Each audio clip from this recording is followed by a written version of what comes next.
ఇది ఒక దొంగది విచిత్రమైన క్రైమ్ కథ. తమిళనాడు కడలూరు జిల్లా పన్రుటికి చెందిన వ్యక్తి కుమార్ వేల్. ఇతనికి తమ గ్రామం దగ్గరలోని నైపేలికి చెందిన రాజ్యలక్ష్మితో పెళ్లైంది. పెళ్లైన కొత్తలో తమ గ్రామంలోనే వ్యవసాయం చేసుకుంటూ బ్రతికేవారు. కానీ కుమార్ వేల్ ఒక దొంగ. ఆ తర్వాత ఒక రోజు రాత్రి 11 గంటలకు బయటకు వెళ్లి 2 గంటల సమయంలో 14,000 రూపాయలు ఓ గోల్డ్ చైన్ తీసుకొచ్చాడు. ఆ రోజు రాత్రి మద్యం బాటిల్ కూడా తెచ్చుకుని భార్యతో మజా చేశాడు. ఈ డబ్బు ఎక్కడిది అంటే చెప్పాడు. ఆజాను బాహుడిలా ఉండే కుమార్ వేల్ దారి దోపిడీలు చేస్తాడు. రాత్రి వేళల్లో బైకులను ఆపుతాడు. ఎవరైనా బైక్ ఆపగానే కత్తి చూపించి డబ్బు నగలు దోచుకుంటాడు. చీకట్లో సాయం చేద్దామని బైక్ ఆపితే చాలు అంతే సంగతులు. తన భర్త దొంగ తెలివి చూసి రాజ్యలక్ష్మి మురిసిపోయింది. భర్త తెచ్చిన సొమ్మును దాచిపెట్టింది. బంగారాన్ని మరుసటి రోజు టౌన్ కు వెళ్లి కరిగించి ఇద్దరు కూడా ఉంగరాలు చేయించుకున్నారు. ఇక గ్రామంలో మాత్రం మానవత్వం నిండిన మంచి మనిషిలా కుమార్ వేల్ బిల్డప్ ఇచ్చేవాడు. ఈ రాజ్యలక్ష్మి సైతం మానవతావాదికి గొప్ప భార్యలా కలరింగిచ్చేది. పగల పుణ్య పురుషులు, చీకట పడితే చాలు కుమార్ వేల్ దొంగ.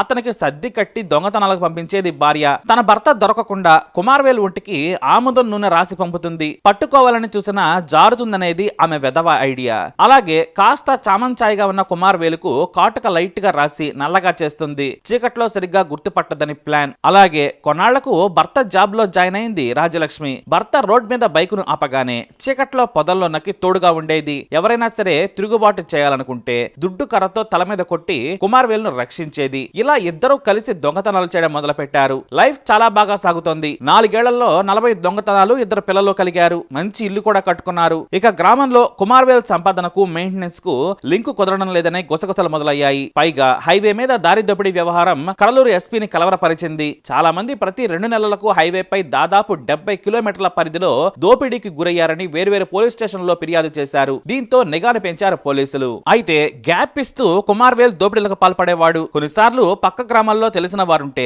వారితో మాట్లాడేందుకు వెళ్లి తాళం వేసి ఉన్న ఇళ్లను గమనించి వచ్చేవాడు. ఆ తర్వాత ఊరి బయట పొదల్లో బైకును ఉంచి గ్రామంలోకి వెళ్లి దోచుకుని వచ్చేవాడు. కుమార్ వేల్ బలంగా ఉండడంతో అతన్ని చూస్తే చీకట్లో ఎవరైనా భయపడతారు. ముసుగు ధరించి కుమార్ వేల్ ఇలా దోపిడీలు చేస్తూ లైఫ్ లో సెట్ అయ్యాడు. కానీ పిల్లలు పెద్దవారవుతుంటే ఖర్చులు పెరిగాయి. ఇంకొన్నిసార్లు దొంగతనం చేసి ఆ డబ్బులన్నీ కూడా వడ్డీలకు తిప్పుతూ లైఫ్ ని గడపాలి అనుకున్నాడు. ఎవరైనా సరే ఈజీ మనీ వస్తుంటే ఎందుకు వద్దనుకుంటారు. రాజ్యలక్ష్మికి కూడా ఆశ ఎక్కువ. అయితే పోలీసులు ఎంత నిఘా పెట్టినా దొంగ దొరకడం లేదు. బాధితులు మాత్రం ఒకే వ్యక్తి దోచుకుంటున్నాడని చెబుతున్నారు. పోలీసులు పాత రికార్డులు చూసి విచారణ చేస్తున్నా ఆ దోపిడీ దొంగ దొరకడం లేదు. దీంతో అంతర్రాష్ట్ర ముఠా లేదు, తొక్క లేదు. లోకల్ దొంగే ఎవడో దోచుకుంటున్నాడని అవగాహనగా వచ్చారు. ఈసారి పోలీసులు కుమార్ వేల్ దోపిడీకి రాజ్యలక్ష్మి బ్రెయిన్ కి చెక్ పెట్టాలని ప్లాన్ వేశారు. స్థానిక పోలీసులే నకిలీ బంగారు చైన్లు, ఉంగరాలు పెట్టుకుని హైవే మీద అటు ఇటు బైక్ మీద ఒంటరిగా తిరగడం మొదలు పెట్టారు. ప్రాణాలకు తెగించిన కానిస్టేబుళ్లు బైక్ పై ప్రతిరోజు దాదాపు 10 మంది 10 సార్లు అటు ఇటు తిరిగేవారు. పోలీసుల ప్లాన్ తెలియని కుమార్ వేల్ సుష్టుగా భోజనం చేసి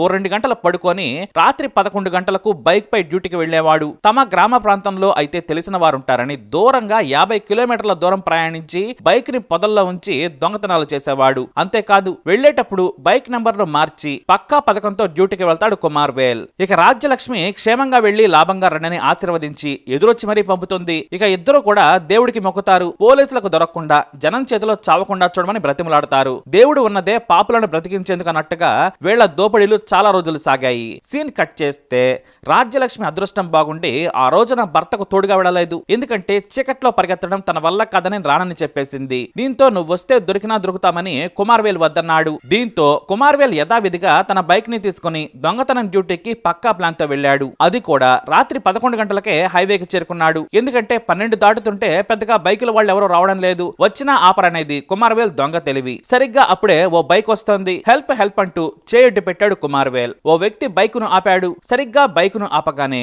కత్తి చూపించి ఒంటిపై నగలను, ఉంగరాలను లాక్కున్నాడు. అన్న, కొత్త ఫోన్ నిన్ననే కొన్నాను, నా ఫోన్ మాత్రం తీసుకోవద్దని ఆ బాధితుడు కోరాడు. వాస్తవానికి ఫోన్లను ఎత్తుకురాడు కుమార్ వేల్. కానీ అది కొత్త ఫోన్, 40,000 పెట్టి కొన్నానని బాధితుడు చెప్పడంతో కుమార్ వేల్ కత్తితో చేయిని గాయపరిచి లాక్కున్నాడు. ఆ తర్వాత కత్తి చూపించి వెళ్లిపోమని భయపెట్టాడు. ఆ సదరు బాధితుడు వేగంగా బైక్ పై పరుగు అంటూ పారిపోయాడు. భారీగా ఏడాదికి సరిపడా బంగారం దొరికిందని రాత్రి 12 గంటలకే ఇంటికి చేరుకున్నాడు కుమార్ వేల్. కానీ బంగారాన్ని చూడగానే గుడ్లు తెరేశాడు. ఎందుకంటే మెడలోని లావుపాటి చైన్ తో సహా ఉంగరాలన్నీ కూడా గిల్టు నగలని తన మొహం మీదే తానే ఉమ్మేసుకున్నంత చిరాకు పడ్డాడు. పోనీలే, ఇక ఫోన్ అయినా 40,000 రూపాయలు దొరికిందనుకున్నాడు. కానీ అది చైనా ఫోన్, చీప్ సరుకు వాడే కాస్ట్లీ హీరో అనుకున్నారు. ఇక ఈ రోజుకి అదృష్టం లేదులే అనుకుని నిద్రకు ఉపక్రమించారు. కానీ అప్పుడే దురదృష్టం తలుపు తట్టింది. అలా కునుకు తీశారా లేదో డోర్ ని కొట్టడం మొదలు పెట్టారు. ఇంత రాత్రి మన ఇంటి తలుపు ఎవరు తడుతున్నారని లోపల నుంచే ఎవరు అని పిలిచాడు కుమార్వేల్. బయట నుంచి గ్రామ సేవకుడి గొంతు వినిపించింది. అర్జెంట్ గా తలుపు తీయాలని కోరడంతో కళ్ళు నలుచుకుంటూ డోర్ తీశాడు కుమార్వేల్. కానీ బయట మఫ్తీలో 10 మందిని చూసి షాక్ అయ్యాడు. ఇంటి ముందు పోలీస్ వాహనం ఆగింది. డోర్ తీయగానే ఒకేసారి ఇంట్లోకి చొరబడి సోదాలు చేయగా సిమ్ తీసేసిన ఫోన్ తో పాటు గిల్టు నగలు కూడా దొరికాయి. ఆ తర్వాత కుమార్వేల్ ను స్టేషన్ కు తీసుకెళ్లి కొమ్మడంతో అసలు విషయాలన్నీ చెప్పాడు. ఇక ఇంట్లోని బంగారం కూడా పోలీసులు తీసుకొని కోర్టులో సమర్పించారు. అసలు విషయం ఏంటంటే ఫోన్ లో లొకేషన్ ట్రాకర్ ఆన్ లో ఉంది. అది పోలీసులు వాడే పిన్ పాయింట్ లొకేషన్ ట్రాకర్. సరిగ్గా కుమార్వేల్ ఇంటి ముందుకు వెళ్లి పోలీసులు అతన్ని పట్టుకోగలిగారు. అంతేకాదు ఆ లొకేషన్ పక్కనే ఆన్ లో ఉన్న కుమార్వేల్, రాజ్యలక్ష్మి ఫోన్లు కూడా ఆన్ లోనే ఉండడంతో ఆధునిక సాంకేతిక పరిజ్ఞానంతో పట్టుకోగలిగారు. అలా పోలీసుల కష్టం చివరకు 3 ఏళ్ల తర్వాత ఫలించింది. ఇది కుమార్వేల్, రాజ్యలక్ష్మిల దొంగల కథ. ఇందులో తన భార్యకు ఎలాంటి పాత్ర లేదని చెప్పి ఆమెను వరకు బ్రతికించాడు. అయితే కుమార్వేల్ జైలుకి వెళ్లిన తర్వాత ఇక్కడ మరో స్టోరీ మొదలైంది. అదే ఈ స్టోరీకి మలుపు ముగింపు కూడా. కుమార్వేల్ జైల్లో ఉండగా స్థానికంగా ఉండే వ్యక్తి సాయంతో బెయిల్ కోసం ప్రయత్నించమని